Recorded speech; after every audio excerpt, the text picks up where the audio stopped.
শ্রীপুরে একটি শোরুমের গোডাউনে আগুন, ৪৮ লাখ টাকার ক্ষয়ক্ষতি। মহসিন মোল্লা, শ্রীপুর মাগুরা প্রতিনিধি।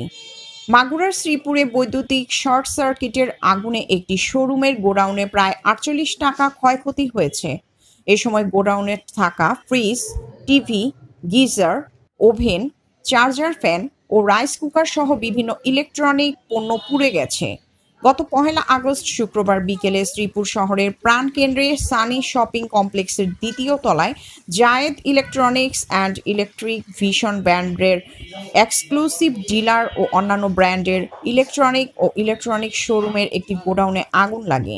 শনিবার অগ্রণী লাইফ ইন্স্যুরেন্সের একটি প্রতিনিধি দল ক্ষয়ক্ষতির পরিমাণে ৪৮,৯৬,৮০০ টাকার ক্ষয়ক্ষতি উল্লেখ করেন। গোডাউনের মালিক মোহাম্মদ আসাদুজ্জামানের ভাষ্যমতে গত ১ আগস্ট শুক্রবার শোরুমটি খোলা ছিল। দ্বিতীয় তলায় গোডাউনটি তালাবদ্ধ অবস্থায় ছিল।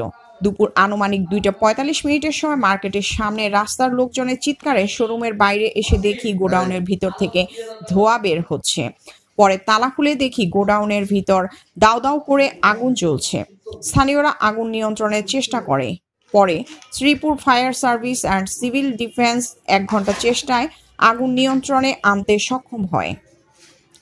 গোডাউনের মালিক মোহাম্মদ আসাদুজ্জামানের ছেলে জায়েদ বলেন, অগ্রণী লাইফ ইন্স্যুরেন্স একটি প্রতিনিধি দল শনিবার ক্ষয়ক্ষতির পরিমাণে তদন্ত করতে গোডাউনে আসেন। তারা ৪৮,৯৬,৮০০ টাকার ক্ষয়ক্ষতি হয়েছে বলে একটি রিপোর্ট দিয়েছেন। Sreepur fire service and civil ডিফেন্সের স্টেশন মাস্টার শামসুর রহমান বলেন, সংবাদ পাওয়ার সাথে সাথে আমরা ঘটনাস্থলে উপস্থিত হয়ে আগুন নিয়ন্ত্রণের চেষ্টা করি। প্রাথমিকভাবে ধারণা করা হচ্ছে বৈদ্যুতিক শর্ট সার্কিট থেকে আগুনের সূত্রপাত হয়েছে। তবে আগুনে ওই গোডাউনের সব পুড়ে ব্যাপক ক্ষয়ক্ষতি হয়েছে। প্রিয়াঙ্কা মল্লিক, দৈনিক তৃতীয় মাত্রা, ঢাকা।